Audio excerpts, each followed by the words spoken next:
听说给我点赞的人都會變瘦喲。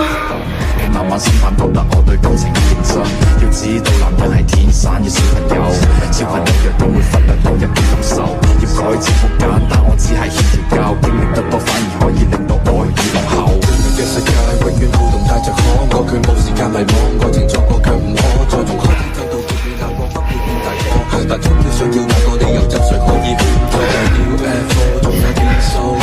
第三圈跑完了。